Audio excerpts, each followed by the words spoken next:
My name is Dr. Marie Brown Mercadel, and I'm a trauma warrior. Listen to my story here.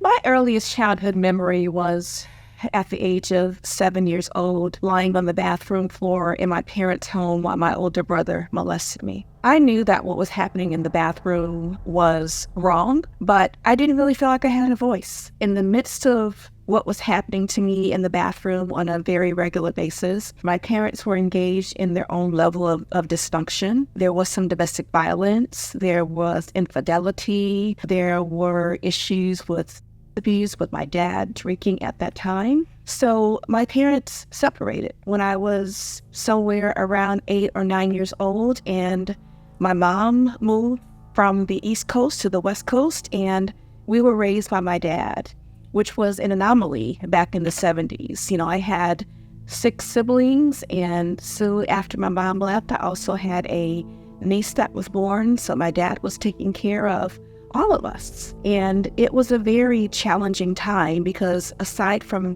not having a mom and feeling like I was alone, I didn't have anybody to tell about what was happening in the bathroom. I felt embarrassed, I felt dirty, I felt ashamed, because even as a child, I knew that what was happening to me was not right. So I never disclosed to anyone in my family what was happening to me. In fact, I was playing with some childhood friends and I accidentally disclosed what my brother was doing to me because we were playing this game called Girlfriends and Boyfriends.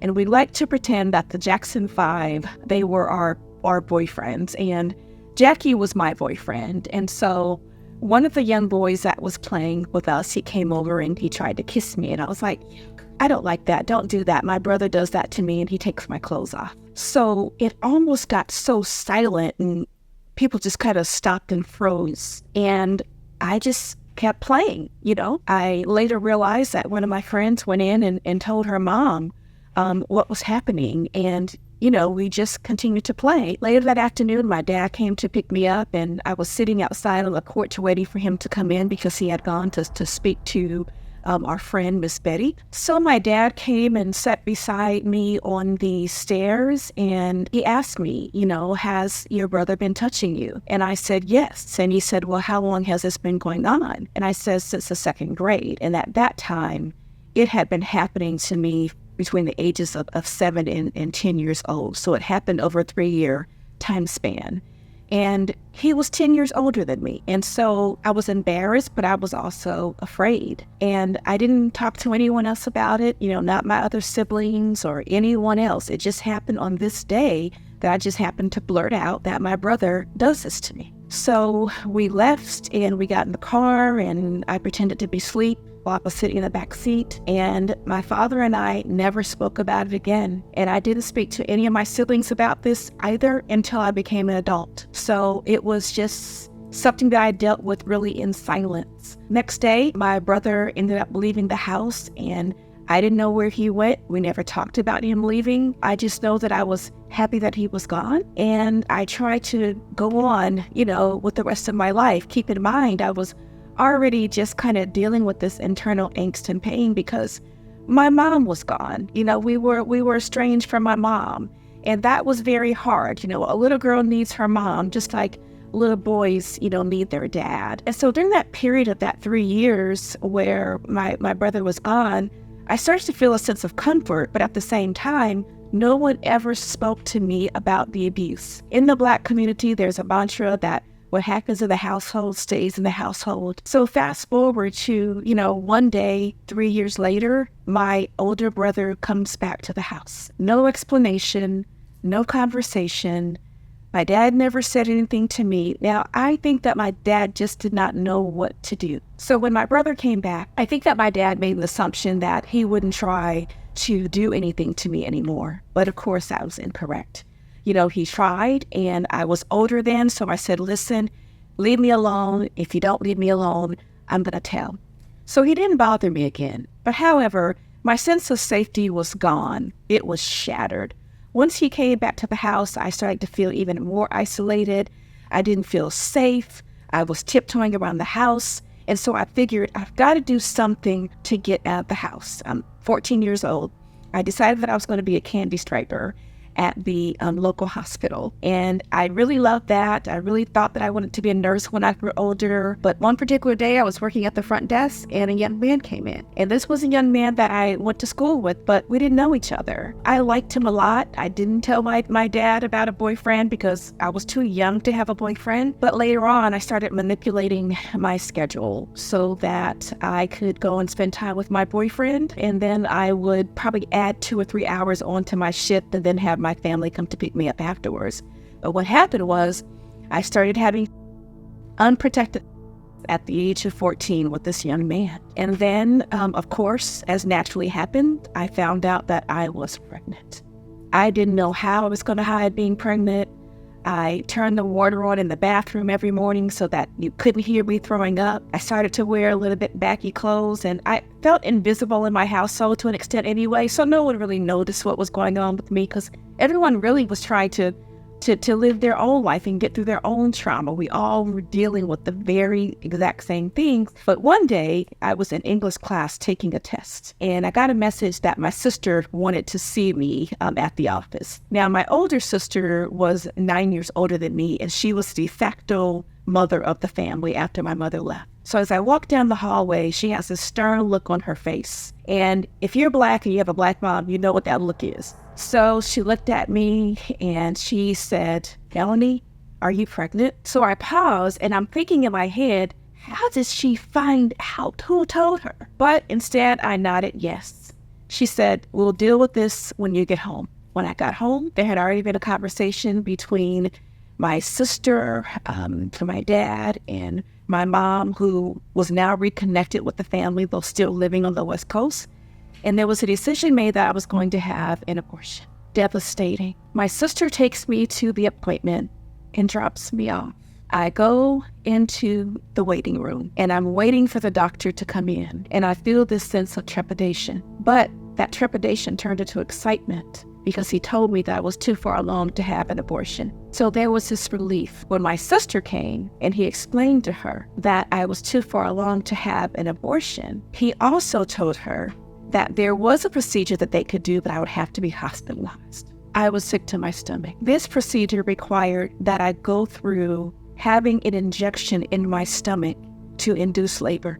The tears just flowed and flowed and flowed. I still remember to this day, and this was over 40 years ago, when that needle inserted into my stomach to insert that saline that caused me to go into labor. I was taken right across the street to the hospital where I was admitted. And again, my sister left the room and I was there alone. I was going through the same type of contractions that you go through when you're having labor, the pain. It was just unbearable. It was even more unbearable knowing that I was going to have a stillborn baby. The nurses came in and out to check my cervix. After the nurse left the room, maybe 30 minutes later, I felt this warm gush of fluid out of my, and I gave birth to a stillborn baby girl. I remember crying for over an hour and holding my baby before I rang the bell for the nurse to come in, and they took the baby away. It was really devastating. I stayed in the hospital for another 48 hours,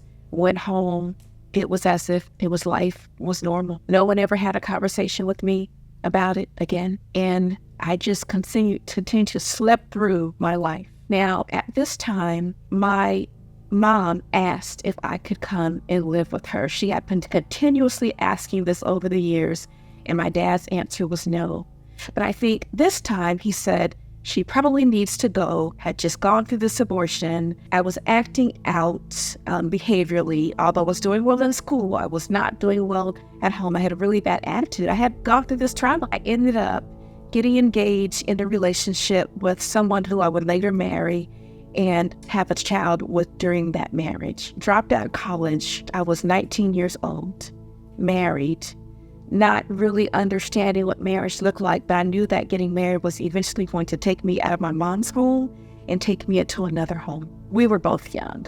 We ended up moving from California to San Antonio, Texas, And I was working, and he was in a new job working as a drill instructor. But of course, being a 19, 20-year-old, I didn't recognize that what I was dealing with was trauma. We started being disconnected because I was living in my world or trying to figure out who I was. And he was living in his world and trying to make sure that his career was going to go according to plan. And then I find out that I'm pregnant. And I was elated because I knew that this was a pregnancy that I could control. I was going to be able to have this baby and bring in new life. And I gave birth to my daughter, Chantel, in 1986. And that changed everything for me in terms of me trying to define, now that I'm a mother, I want to be different as a mother than my own mother was. The more connected that I got to the thought of motherhood, the more disconnected I became with my husband. So fast forward, I ended up getting fired from 3 jobs in 1 year. But I also know that God was sending me a sign that you've got to get out of this rut that you're in, and you've got to get yourself together. So I moved to Durham, North Carolina, and I enrolled in North Carolina Central University because I wanted to finish my bachelor's degree. Unfortunately, I didn't know anyone in Durham, so I left my 2-year-old with my sisters and with my mom. And that was very difficult because I was working full-time, I was going to school full-time, but I missed my baby so much. I was still having this internal feeling like I wasn't good enough. I had very low self-esteem. You would never know that by looking at me because I just kept it moving. But I had very low self-esteem, and it was hard for me because I didn't want my daughter to feel abandoned. I knew what it was like to feel abandoned. I was so proud when I graduated in 1993 with an undergraduate degree in psychology. By that time, I was working at a group home.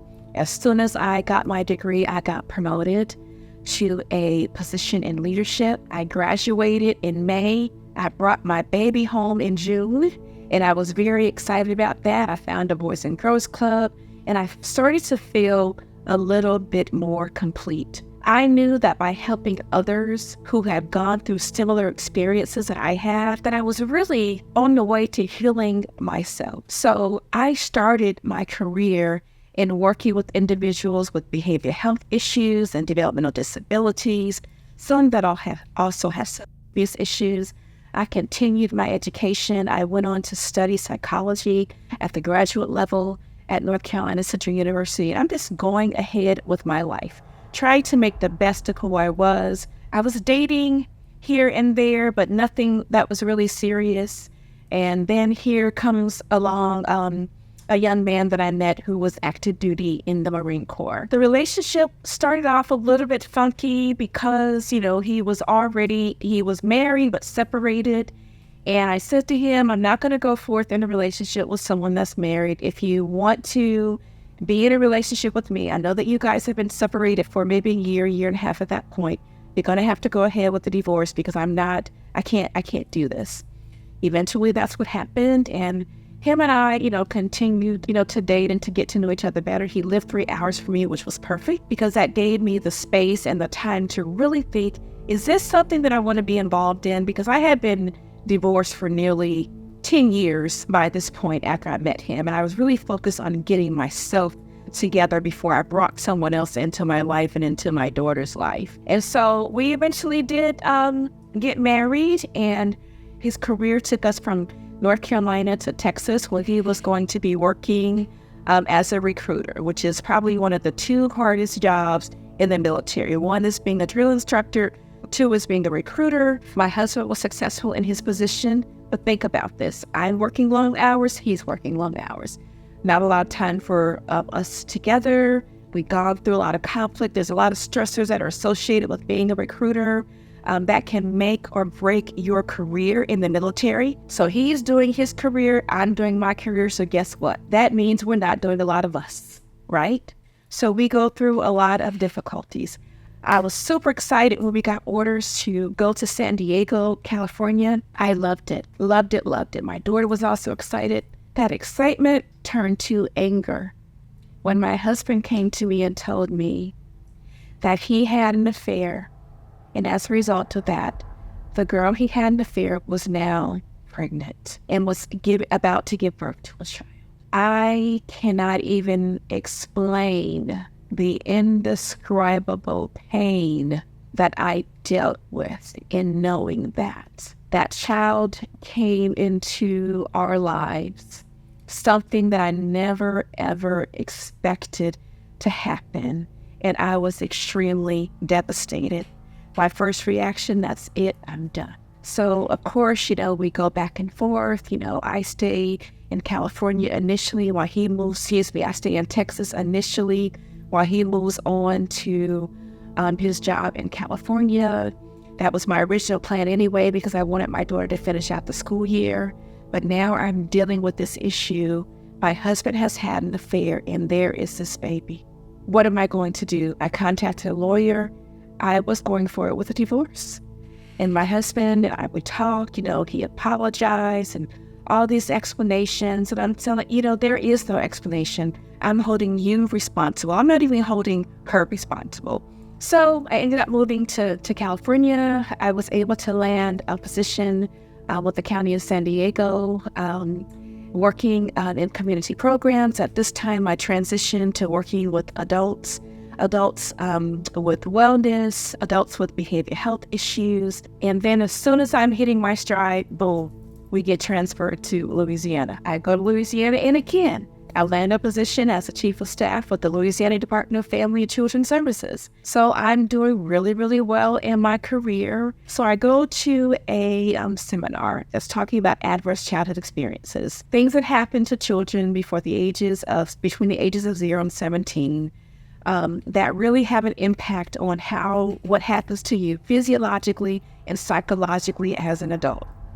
So I learned about adverse childhood experiences. It was a study that was done in partnership with Kaiser Permanente and the Center for Disease Control in the 90s. And it looked at things such as physical abuse, neglect, emotional abuse. And there's a survey that you answer. There's 10 questions that ask if you lived in a home with someone who was depressed, if a family member had been incarcerated, were you ever touched by someone who was, I think it's 3 or 5 years older than you? Did you ever feel unloved? So it asks you these 10 questions. And as they're asking the 10 questions in the seminar, I'm saying, yes, yes, yes, yes, yes. So I answer yes to 5 out of those 10 questions. The researchers indicate that if you say yes to 4 or more of those questions, then you're more likely to start having before the age of 15. You're more likely to suffer from anxiety or depression or some other behavioral health disorder. You're likely to be engaged in a relationship with this domestic violence. You could have abuse issues. Psychologically, you're more at risk for heart disease, diabetes, cancer, stroke. So I'm sitting here as a professional listening to this study, and I'm saying, this is why I am such an emotional wreck on the inside, because of the trauma that I dealt with as a child that had never been addressed in my adulthood.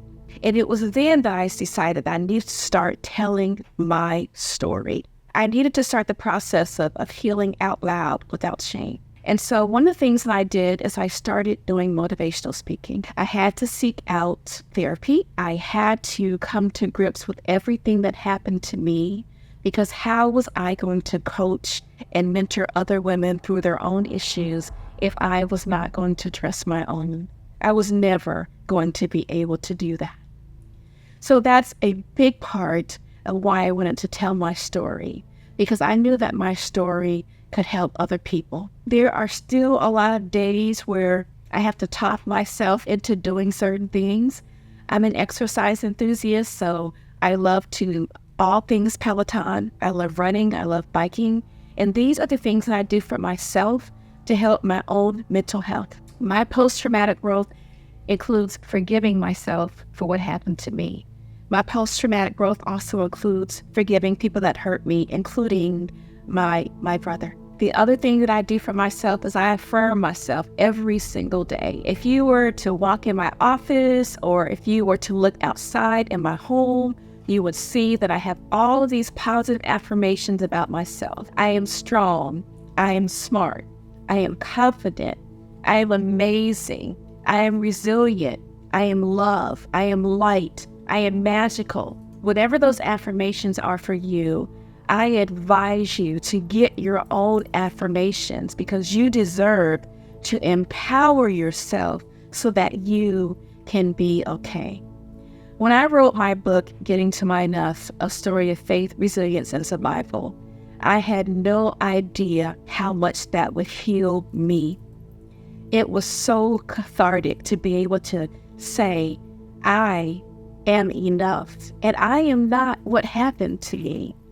And I want my story to inspire young girls who may be going through things. I want my story to inspire those that have not had conversations with anyone about what has happened to you, is to find a trusted friend, a clergy, a counselor, someone in your circle that you can have a conversation with. If you're a young girl listening to this who is in the throes of being physically, emotionally, or sexually assaulted by someone, please call someone and report this. Go to your teacher.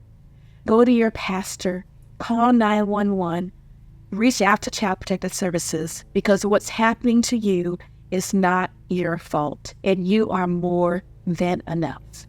Thank you for this opportunity, for allowing me to share my story with you, and I hope that you can start on your own journey of healing out loud.